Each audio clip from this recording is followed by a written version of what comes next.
पिछले हफ्ते हमने इन्हीं दिनों देखा मर्स्क जो बड़ी एक शिपिंग कंपनी है उसके साथ बैठ के आपने एमओयू साइन किया, कोई $2 अरब के करीब वो सरमायाकारी आ रही है।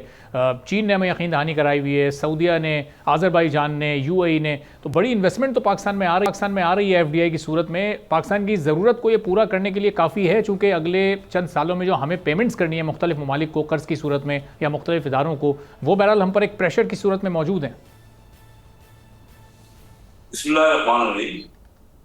देखिए, हमने जो कर्ज लिए हुए हैं और वो अगले सालों में वापस करने हैं। मतलब अगले साल ही $10-12 बिलियन की हमें पेमेंट करनी है। वो तो एक बिल्कुल उसकी तरफ तो कोशिश हो रही है। और ये रेगुलर बाकी मुल्कों ने भी टैक्स लिए ये कर्ज लिए हुए हैं। देखिए, अमेरिका का जो कर्ज है ना, उनकी जीडीपी का 100% से भी बहुत ज्यादा है। और जापान का भी 100% से भी बहुत ज्यादा है उनकी जीडीपी का। हमारी जीडीपी का कर्ज है 66-67%, लेकिन हमारा भी ज्यादा है। हमें इतना लेना नहीं चाहिए। हमें जितना कम कर्ज होगा वो, क्योंकि फिर हमें इकट्ठी इसकी जब पेमेंट करनी पड़ती है तो कैश फ्लो हमारे पास जनरेट कम होता है, तो इसलिए हमें और फर्दर कर्जे लेने पड़ते हैं या उसको दोबारा उसका पीरियड बढ़ाना पड़ता है उसी कर्जे का। तो ये तो बात है। ये जो इन्वेस्टमेंट है ना, देखिए माहौल जो पाकिस्तान एक बहुत ही वसाइल वाला मुल्क है। अच्छा, और मैं खासकर आपको बताऊं, क्योंकि मैं समुद्री अमूर का या बहरी अमूर का मिनिस्टर हूँ, और मैंने ये महसूस किया है, मैं मुख्तलिफ कंपनियों से डिस्कस कर रहा हूँ। इस वक्त अल्लाह का फजल ये है, कोई खास नेमत है कि पाकिस्तान की पोर्ट्स में गुंजाइश है। इधर हमारे इर्द गिर्द की पोर्ट, दुबई पोर्ट, सलाला पोर्ट, वो बहुत मसरूफ हो गए हैं। वहाँ पे काफ़ी लाइन लगती है जहाज़ों की, और उस वक्त उनके पास मतलब ज़्यादा लगता है। बाहर उनके पास वेट करना पड़ता है जहाज़ों को अंदर आने में बंदरगाह पे।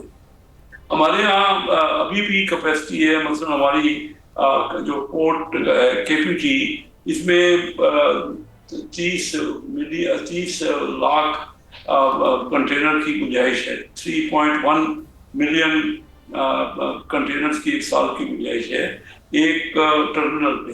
तो वहाँ अभी हमारे 1 से 1.5 मिलियन कंटेनर आ रहे हैं। तो भी यानी 50% भी इस्तेमाल नहीं हो रहा और गुंजाइश है। और ये जो इर्द गिर्द के पोर्टें मसरूफ हो गई हैं ना, तो हमारे यहाँ बहुत ज्यादा गुंजाइश इस वजह से भी है कि बड़े जहाज आजकल रिसेंटली ज्यादातर रिवाज जो हुआ है ना, कि वो बड़े कंटेनर वेसल बन रहे हैं और वो आ रहे हैं। मसलन आजकल हमारे पास एवरेज जो कंटेनर जहाज आते हैं वो 8-10 हज़ार कंटेनर के आते हैं।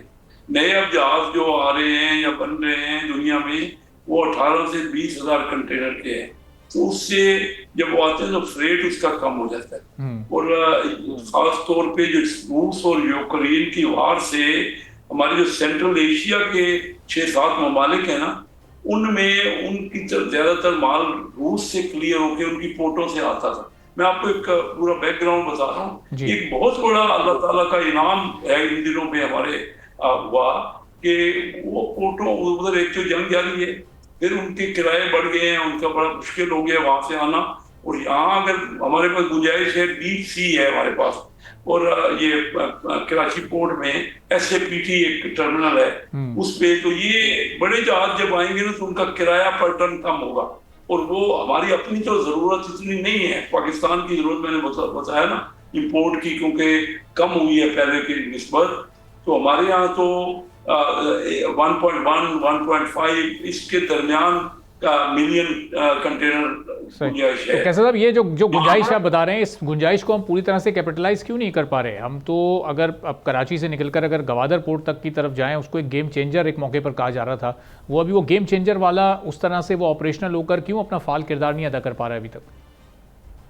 ये बड़ा अच्छा सवाल है। देखिए, हमारी पोर्ट जो जितनी है ना, हमारी बिजनेस जितना होगा उतना ही माल आएगा ना पाकिस्तान में। लेकिन अभी नया जो फिलॉसफी हुई ना, एक तो हम गवादर के अभी कनेक्टिविटी पूरी नहीं है गवादर को ना अप कंट्री में जाने के लिए, और दूसरा वहाँ पे लॉ एंड ऑर्डर की सूरत को भी बेहतर होना है।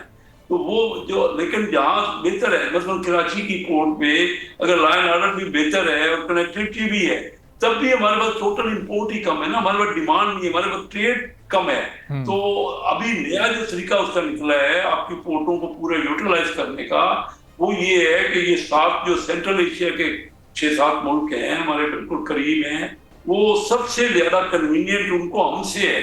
अभी मलेशिया के प्राइम मिनिस्टर आए हुए थे, तो उन्होंने हमारे दफ्तर में इसी जगह में जब मैं बैठा हूँ इसके साथ बैठ के हमारी मीटिंग रूम में, उन्होंने कहा कि हम अपना पाम ऑयल उन मुल्कों में भेजना चाहते हैं आपके थ्रू।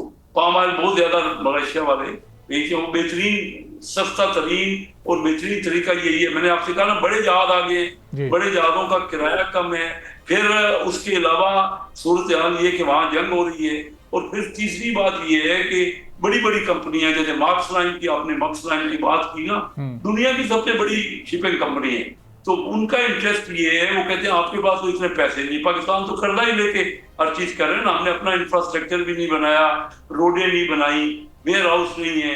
कराची से जब पोर्ट से हमारा माल सिर्फ 7 घंटे रात को निकलता है, जो आप कंट्री जाते हैं ना, वो रात को 11 बजे से लेके सुबह 6 बजे तक हम माल निकाल सकते हैं, क्योंकि बड़ा शहर है कराची, उसके अंदर दिन के वक्त से अगर माल निकलेगा तो उनकी अपना कंजेक्शन हो जाएगी और ट्रैफिक बंद हो जाएगी। तो सिर्फ तो अभी अपर आप जो यानी ऊपर से हमारे माल ब्रिजेस बने और उनसे माल और हमारे रोड्स बने इतना अच्छा, इस वक्त भी जो हाईवे हमारे इस काबिल नहीं है कि वो सारे कंटेनर लेके जा सके। तो वो कहते हैं कि आपके पास तो पैसे। सब्सक्राइब करें और बेल दबाएं ताकि कोई खबर रह न जाए।